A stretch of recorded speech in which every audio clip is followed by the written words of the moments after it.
Hello po mga kababayan, si Dante Maravillas. I-update ko po kayo sa galawan doon sa Senado. Kasi una, after na magkudita si Alan Peter Cayetano, ang sabi, after na i-declare na vacant yung lahat ng mga committees mga kababayan, si Robin Padilla, plano daw mga kababayan na ipalit as Chairman Committee on Education. What? Ipapalit mga kababayan kay Senator Bam Aquino na graduate na summa cum laude at valedictorian.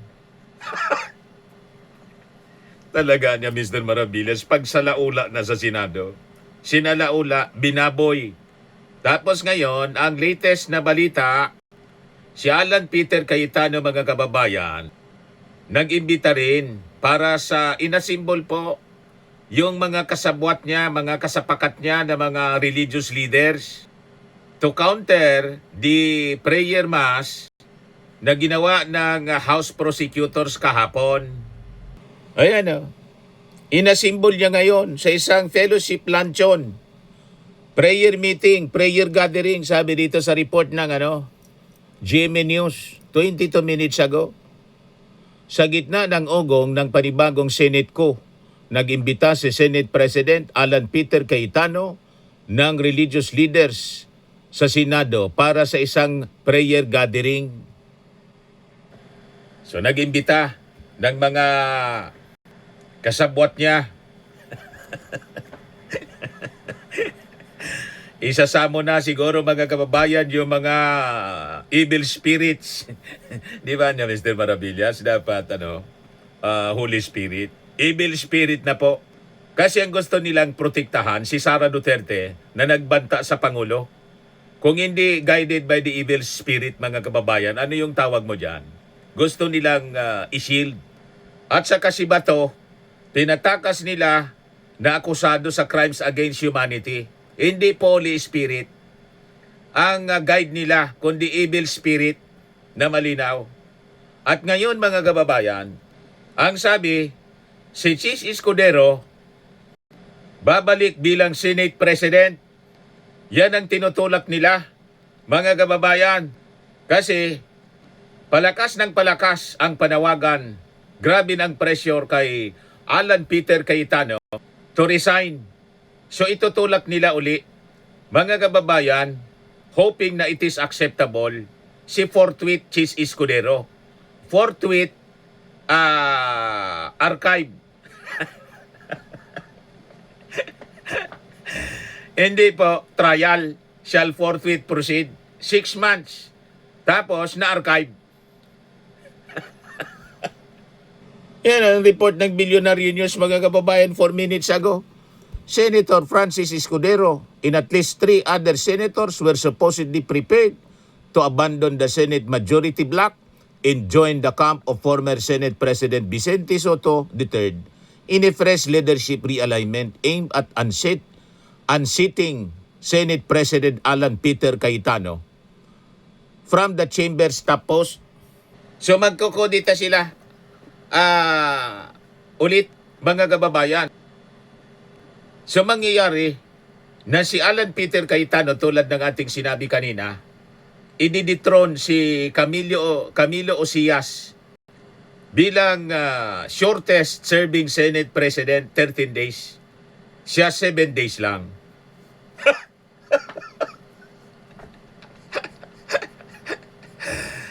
Iyon ang mangyayari.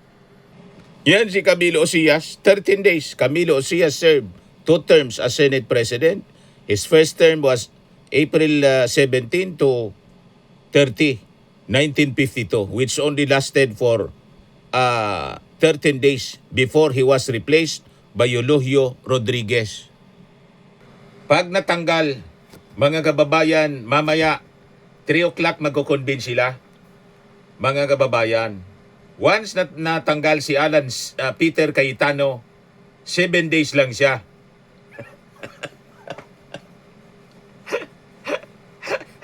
O di ba, mga kababayan? Sinalaula kasi nila yung Senado. Imagine, dineclare mga kababayan. Lahat ng mga posisyon, ng mga committee chairmanship as vacant.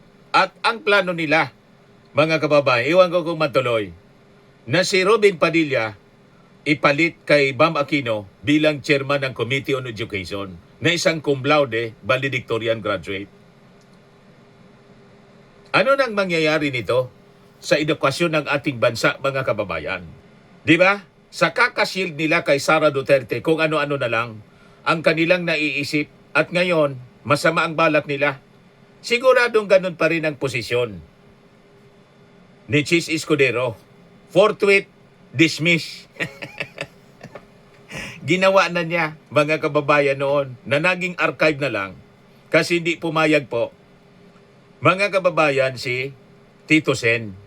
Pero parehas pa rin, hindi, mga kababayan, nangyari yung trial kay Sara. Pinabalik doon sa sa House of Representatives. Ngayon, kaya rinifile, di ba yun ang nangyari? Yung impeachment, uulitin nila, mga kababayan, huwag na tayong papayag. I-lockdown natin ang Senado. Pupunta din kami ni Mrs. Jan sa Senado para makisama, sumama sa mga protest at magdadala po ako ng pisi ng kalabaw para yung pambababoy nila, literal nating gawin sa kanila.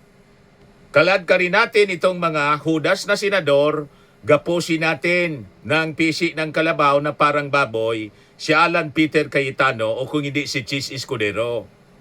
Pag hindi sila umayos, tapos ipakain natin sa hantik,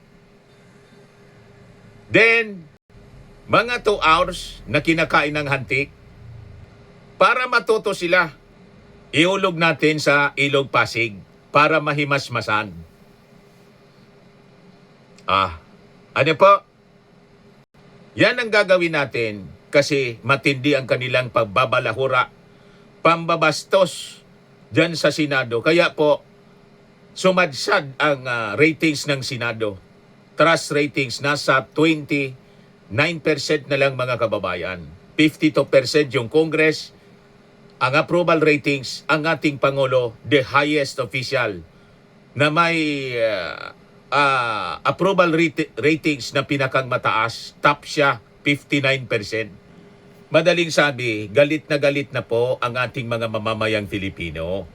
At sasama ako sa galit ng ating mga mamamayang Filipino para bigyan ng leksyon itong mga balasubas na senador ni Digong at Sara Duterte.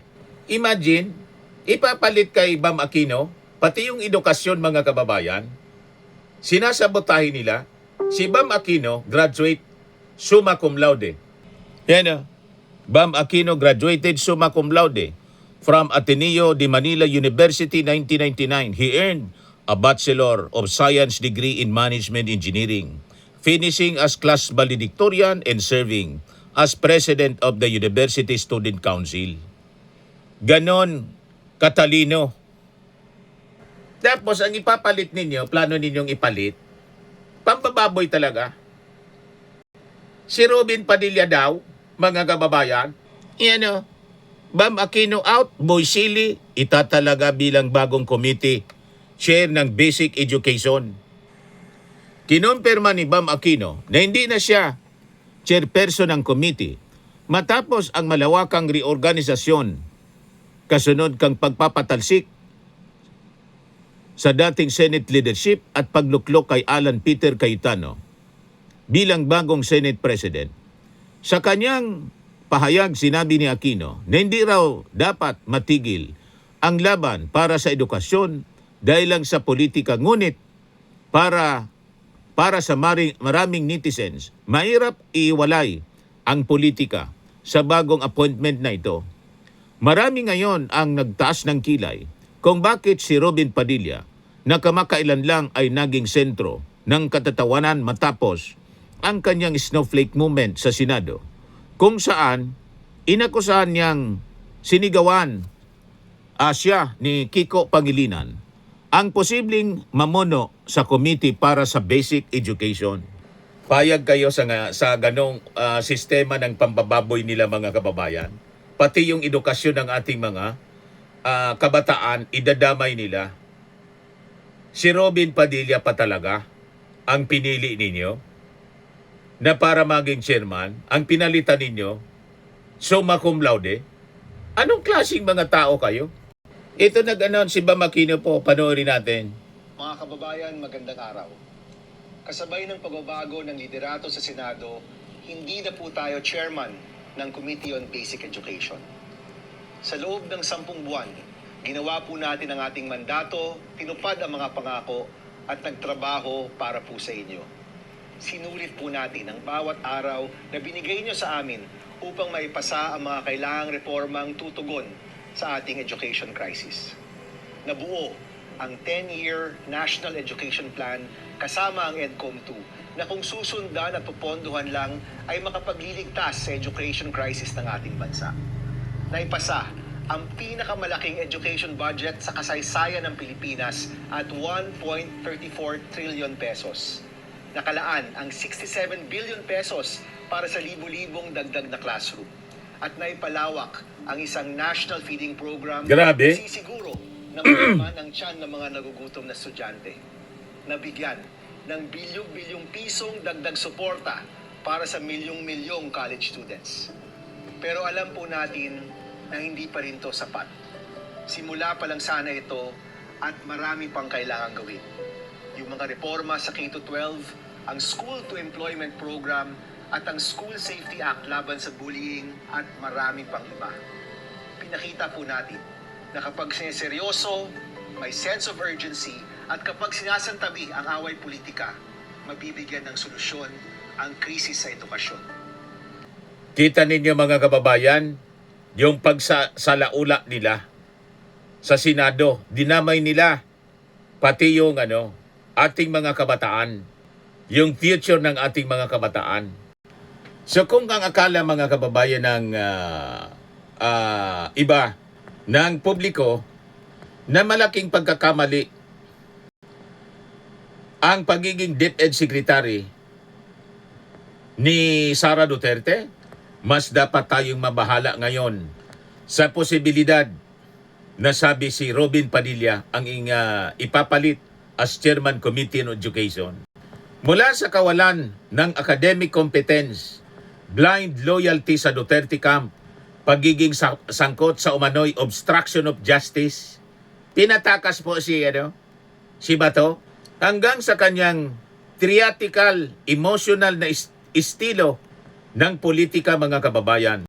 Siga-siga lang ang alam, lumalabas ng paglalagay kay Robin Padilla sa Education Committee, hindi lamang po insulto sa mga guro at mga estudyante, kundi isa ring malaking pambabastos sa mismo pong konsepto ng edukasyon. Parang ginagawang action movie at comedy. Skit ang kinabukasan ng ating mga kabataan. Mga kabataang Pilipino, mga kababayan. At kung si Sara ay binabatikos dahil sa kawalan ng direksyon sa DepEd, ano pa kaya si Robin Padilla na kilala sa theatrics, emosyon, at political fanaticism? Sabi ni Robin po sa isang interview, proud na proud siya, kahit na niya sunugin ninyo ako, mangangamoy ako Duterte. Ganon mga kababayan.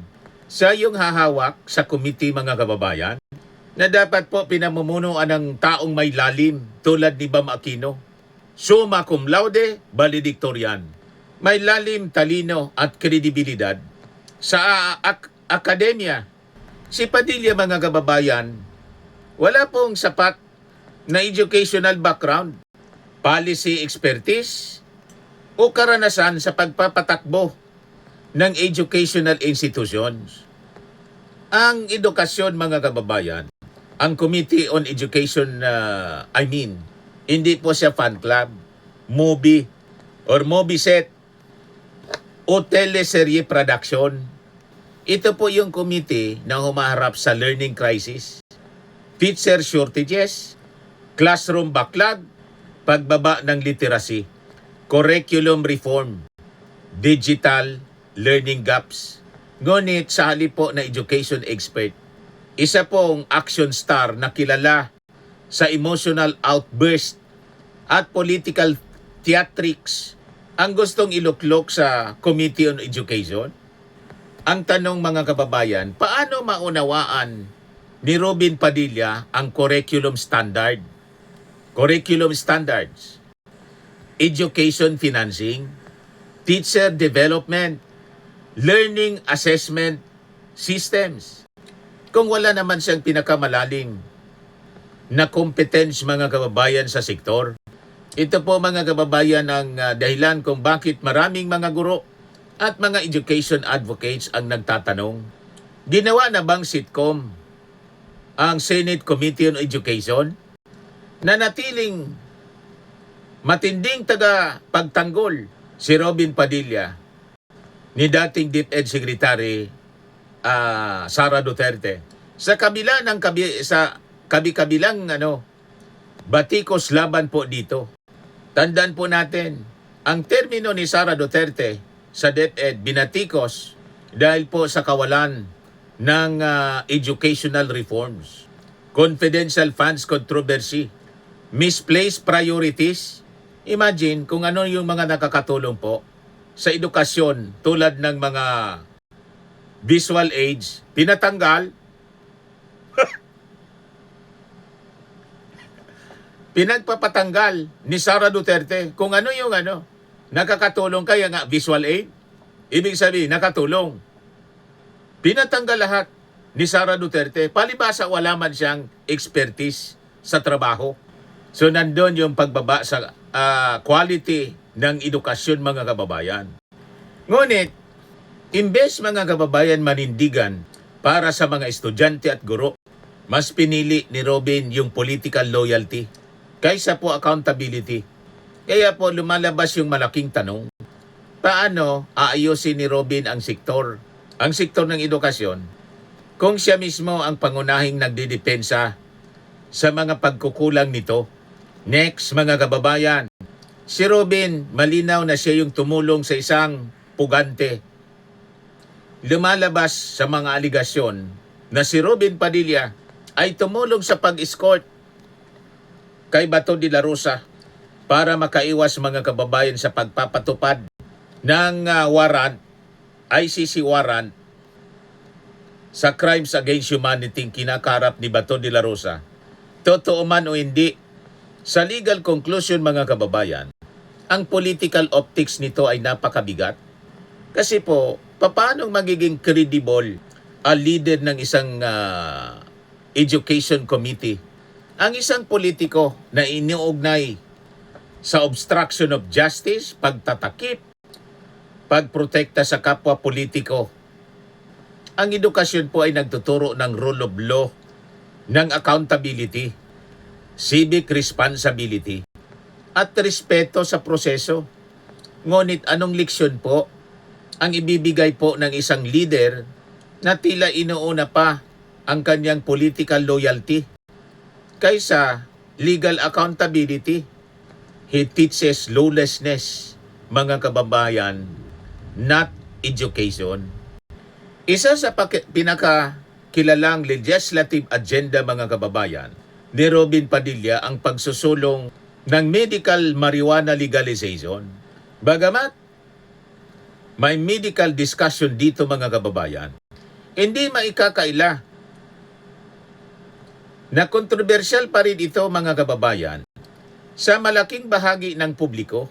Ang problema mga kababayan, habang naghihirap ang mga paaralan dahil sa kulang na classroom, mababang reading comprehension, kakulangan sa libro, underpaid teachers, tapos ang isang magiging education chair, mas kilala po sa marijuana advocacy kaysa po sa education reform agenda.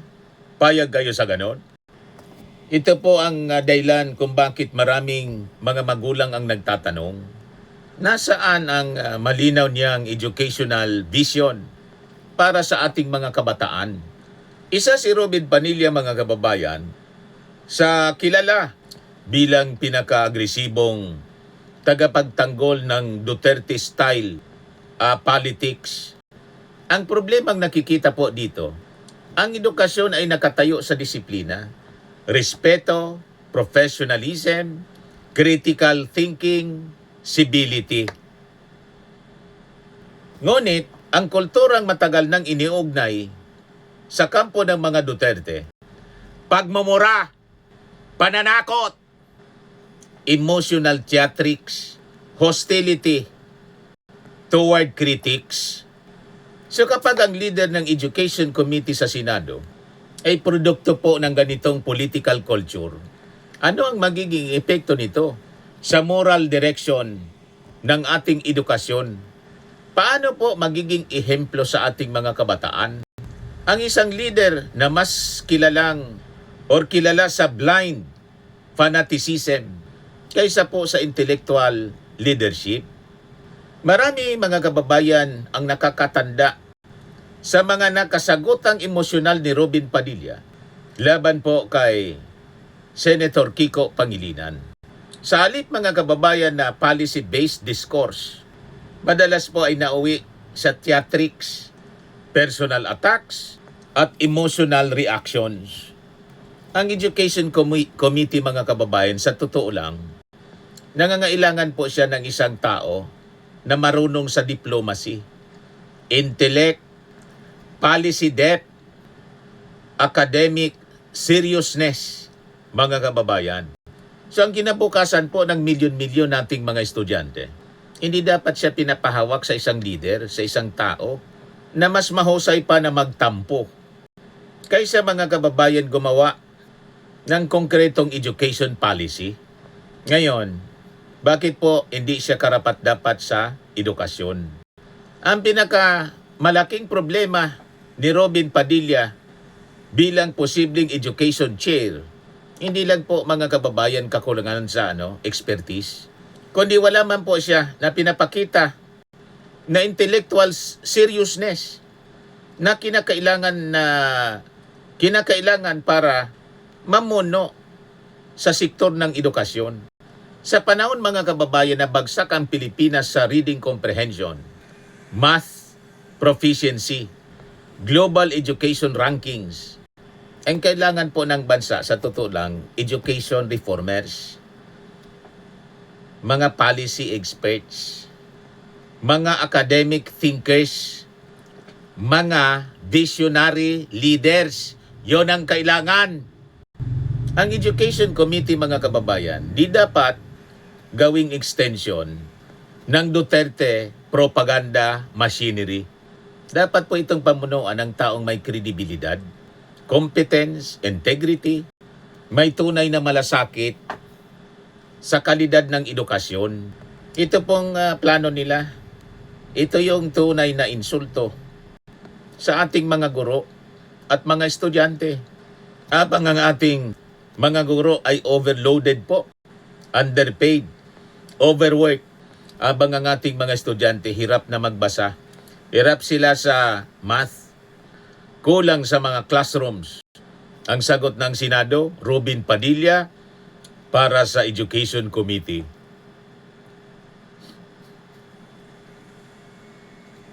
Payag kayo? Ito mga kababayan ang totoong dahilan kung bakit marami sa ating mga mamamayang Filipino ang naniniwalang ginagawang political circus ang sektor ng edukasyon. Mismo ng buong Senado, political circus na po. So ang masakit, ang mga tunay na eksperto sa edukasyon ay naitatabi habang ang mga celebrity, politician na wala man pong sapat na competence ang binibigyan ng pinakamahalagang posisyon po. Yun ang nakakalungkot. So kung si Sara Duterte ay naging simbolo ng incompetence sa DepEd, si Robin Padilla po ay isang banta na gawing action comedy ang mismong Committee on Education sa Senado. Hindi kailangan po ng edukasyon ng artista sa eksena. Ang kailangan nito, leader na may utak, may lalim, at sa katunay na kakayahan na iahon ang kabataang Pilipino mula po sa krisis ng edukasyon. Tama po? Grabe na po ang nangyayari sa Senado. Grabe na ang pambabastos nila. Grabe na ang pambababoy nila. Sinalaula, sinira na nila mismo yung Senado. Huwag po tayong papayag mga kababayan. O feel na mga kababayan ni Alan Peter Cayetano na matatanggal siya. Yan o, latest ngayon, 5 minutes ago. Sabi niya, what I do not know is if this is the beginning of my journey as the Senate President or if this is a despedida. Deserve mo yan, Alan Peter Cayetano. Congratulations bilang papalit kay Camilo Osias. So ikaw na ang magiging shortest Senate President na umupo sa history ng Pilipinas. O diba? 7 days. Si Camilo Osias, 13 days. O ikaw na. Congrats in advance. Mamaya, tingnan natin, abangan natin mga kababayan. Yan o. The Senate President with the shortest term. Camilo Osias, 13 days. Mamaya, si Alan Peter Cayetano ang papalit sa kanya. Madidethrone ito sa history.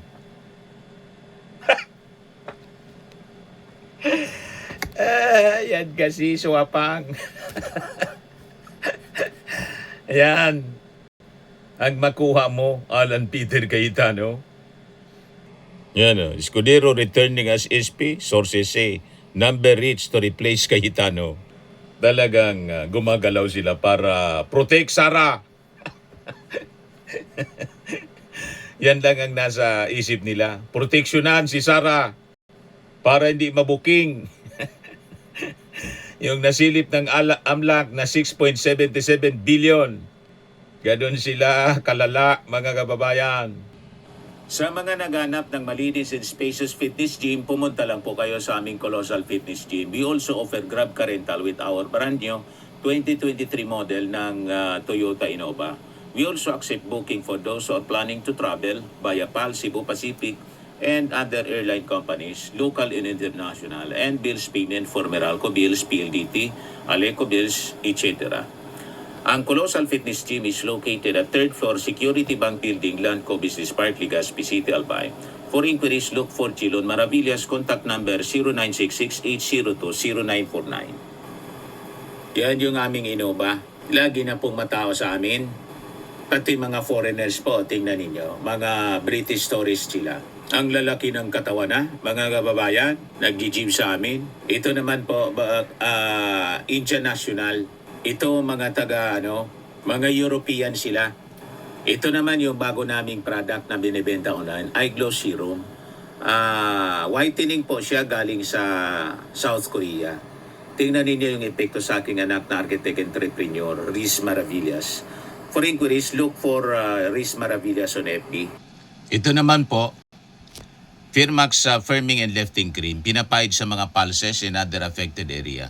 Mainam po sa mga pains at paninigas na mga kasukasuan.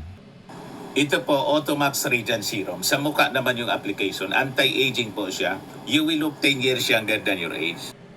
Ito naman po yung bagong product naming binibenta online. I am Worldwide Amazing Pure Organic Barley Powdered Drink Mix from Australia. Mainam po ito sa mga cancer patients. Tulad nito ni Yoli Tan. Isa po siyang ovarian cancer survivor. Sabi po niya, barley did not just save my life. It gave me a new life. In 2019, Yoli faced the fight of her life through surgery and harsh chemotherapy.